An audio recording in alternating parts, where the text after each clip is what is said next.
What up? What up? Just wanted to do a little different. I know every morning I'm normally up. It's probably, let me see if I can get my phone real quick. It is about 4:43 this morning. 4:43 is early. All right. So you on my mind. You on my mind. So I want to kind of share with you real quick. I'm always trying to find something motivational so I can put it out there on the post in that college coaching network section. But today, what I want to do is kind of share with you what I call kind of like my vision journal. I write it down and I kind of meditate on it every day, all the things that I got. So I kind of want to share this with you. Nothing major, just a little something that I have.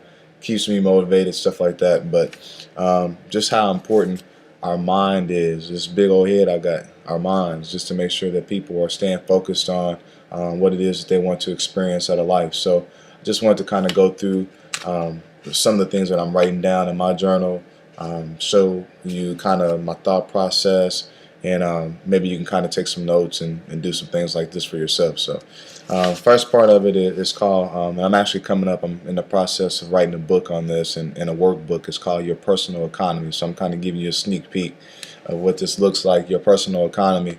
A lot of people want to blame their success or their failure on the economy. But it's really coming down to your personal economy, how you manage your money, how you make your decisions, what your heart's desires are, what you're trying to do every day to become successful, and stuff like that. So the first thing I call phase one is being connected to God. That's the first primary thing that everybody should wake up in the morning doing. I have one power question that every person should ask themselves at the first part of every day to kind of connect yourself with God on a deeper level. The question is, make sure I say this right. God, today, how can I align my gifts and talents and experiences to your desires to fulfill your plans in the earth? So it's just kind of asking God, God, how can I take my gifts, my talents, my experiences, because, some negative experiences can still work out for your good, but how can I take those things and use it to satisfy the plan that God has in the earth? So that's one of the questions I start out with every day, is kind of asking myself, God, how do I take those things and utilize those? Matthew 6:33 says, seek ye first the kingdom of God and his righteousness, and all these things shall be added. But while you're seeking, you should be seeking what you should do with your gifts, talents, and experiences, because those things can be used every day to make somebody else's life a little bit better. You know what I'm saying? So that's one thing. Next one here is lifestyle goals. Under lifestyle goals, a lot of people, have desires to make a lot of money, have a good job, start their own business, and all that stuff. But I mean, what are you doing that stuff for? You should have a lifestyle goal. This is my problem. A lot of times you want to be successful in other people's eyes because you want to be able to prove to yourself and to other people that you are significant, that you belong, that you are valuable, that that you mean something.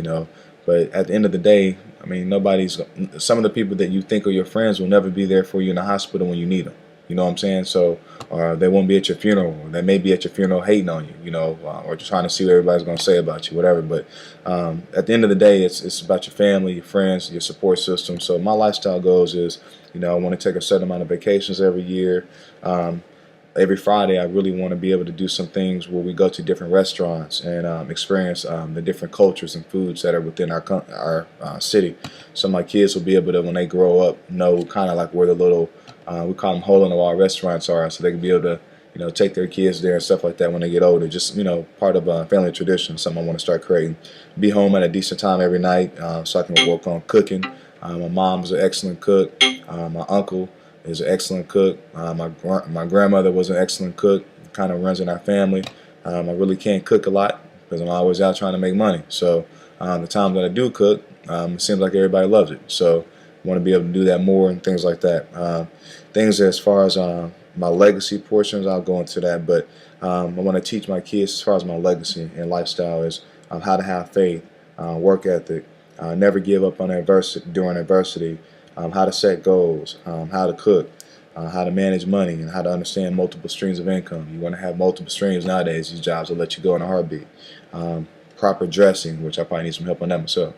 Networking, how to understand the relationships, skills development, how to monetize your skills, personal development. I mean, like reading books and keeping your mind fresh. You know what I'm saying? Love, the ups and downs of love. People, dealing with people. People can sometimes stab you in the back, but sometimes people can be the gateway to your biggest blessings. So you want to kind of have both of those. Leadership, the pros and cons of leadership, how to study the Bible, how to witness to other people, and then also how to use the platform of influence to help other people positively and not to push your own agenda. The next one is home culture. Home culture, people really don't even think about this, home culture is about like what kind of culture do you want to have at the house? When you get home from work or over the weekend, what kind of atmosphere do you want to have? People never think about this when they're writing down their goals. So these are some of the things that I put down. What kind of sound does success have in your house?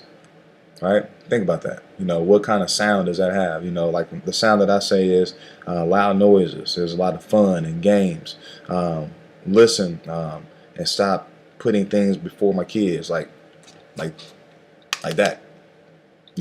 Trying to get on Facebook, trying to check a text message coming from a customer, or trying to handle another call, or whatever it may be.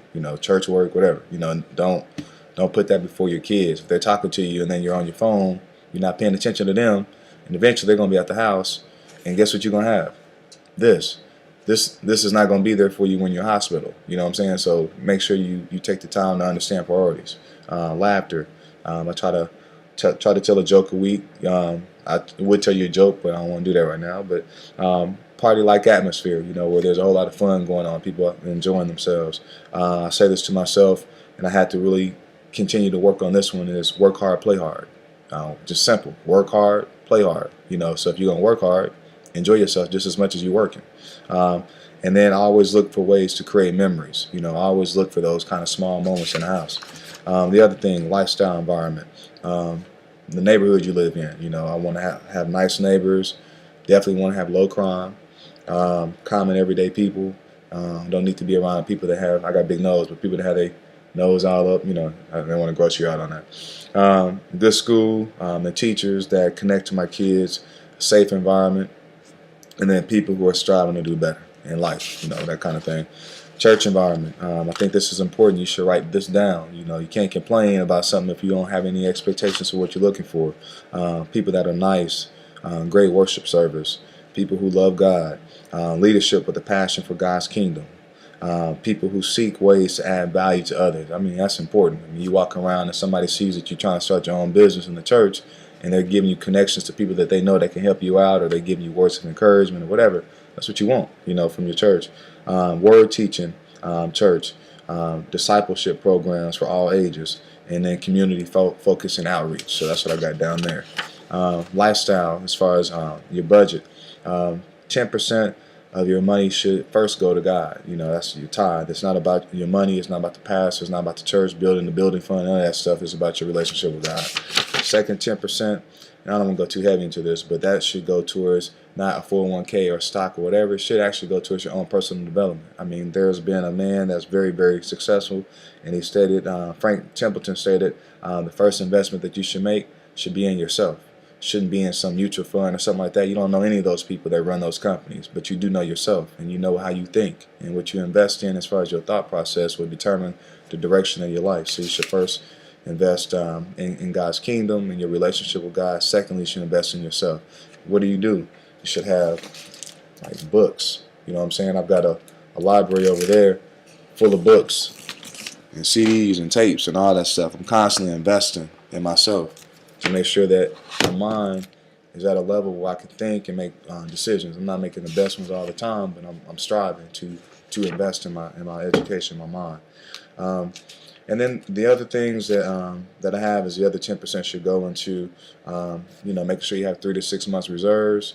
And then you also should work on eliminating your debt, eliminating interest out of your life, becoming your own bank and all that kind of stuff. But and then of course lifestyle experience, like what kind of home do you want to live in, what kind of car do you want to drive, your expenses for maintaining the house, lifestyle, utilities, So it's just important to just take time and not only journal this, which is Habakkuk, I believe, too. It talks about write the vision, make it plain. But it's important to go back and read this. I read this every day. Why do I do this every day? Because I feel like my brain is like a computer. And so if you're getting on this every day, or if you're getting on your computer,